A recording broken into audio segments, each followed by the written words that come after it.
What's up, subscribers? How you doing? This is Community First. I was reading my comments from a video yesterday, and somebody said he doesn't read his comments. So I want a chance when you guys start talking under my commentary when I'm speaking to read what you're saying and elaborate and try to expound on what you're saying because we all are important. And at this point, there's a lot going on, a whole lot going on. I do know that. I know I have subscribers from all different creeds. We have the subscribers from white, black, Asian, or whatever. I mean, subscribers are going to be subscribers. We're all out there. But I have chosen to be unapologetically a truth teller. And of course, you see that I am an American citizen and I'm a black man, right? So I'm a beautiful guy. I'm unapologetically those things. So, I want to talk today about my past, my history, and what made me um, come into where I am now. For some reason, that's what I want to discuss. Because a lot of people don't give a pledge of who they are sometimes or their testimony of life, but I choose to do that right now. But yeah, so I got subscribers here that want to talk to me that are white and black, that are black, and I'm a cause for ADOS. I am for American Descendants of Slavery. I support very strongly. How can I not? I am that. Nobody cares what you think, but we can talk and have open discussion because it is what it is. I mean, in terms of justice claims, that is a real thing, and we're gonna get it. We're gonna press. I mean, you got to have some care about yourself. How can you love anybody and not love yourself? You see, that's what a lot of things been going on here in our system. We've been trained to be like in feudalism. I don't know if people know what that really means when I say feudalism. It's like everybody's supporting the cause of the great king, and or whether it's labor of job, getting paid low wages, or not receiving any goods that belong to you, and all that kind of stuff. We got to correct that. I don't care if anybody want to say, well, ain't nothing going on. Let's throw this away and act like it ain't there. You can do that when it's not affecting you. But when it's affecting you, then you come in terms with the reason for correction because now it's affecting you. Well, see, that's affecting my people.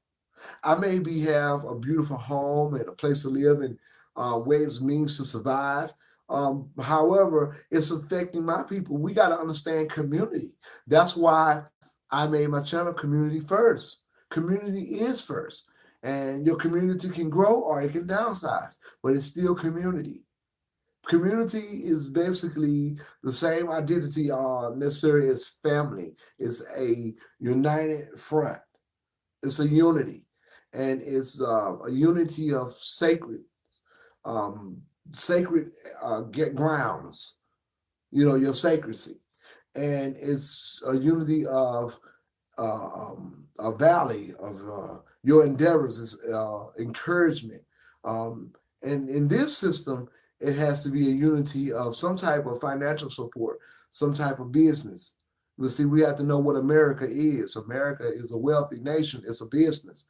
If we don't come to the value of Americas in terms of wealth, then we're just dangling around as critters, like a cockroach or something. Or, seriously, I know that sounds bad, but it's dangling around like we don't have a place to be inside a system that generates wealth and business camaraderie and that's constantly moving. And it's also not to mention wealthy from the blood sacrifice of the people that are disenfranchised and lost because they end up being manipulated, not only manipulated, conspiracy.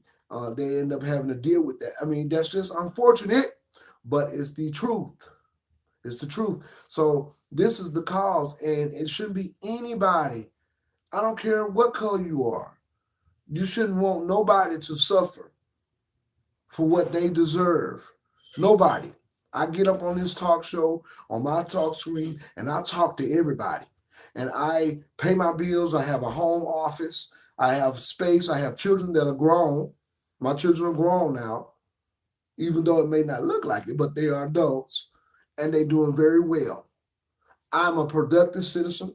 I don't go around offending people. I abide by the law, thank God. I'm a law-abiding citizen. I'm respectful. I try to walk in an alignment of integrity. I come from a situation where we had to learn. So I understand being integrity, having respect. So why would you try to denounce my cause? Because you can't come out of your own world. You can't come out of your own little diaspora, your own little place, and let someone else have a breathing room.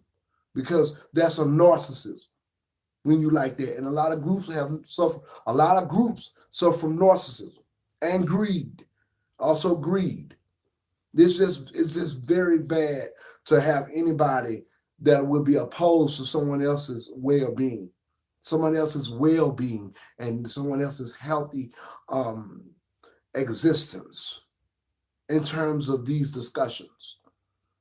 As it pertains to their way of life. The ADOS agenda and movement, or whatever you want to call it, because we really don't have leaders. It's beautiful for Black folk. It's not violent. It's causing Black people to be alarmed. If everybody else can get what they got, why can't we? So we can educate ourselves. But I'm not here to beg about that. I have to talk about that. That's just part of my intellect every day. And some people might be offended by it, but you need to not be.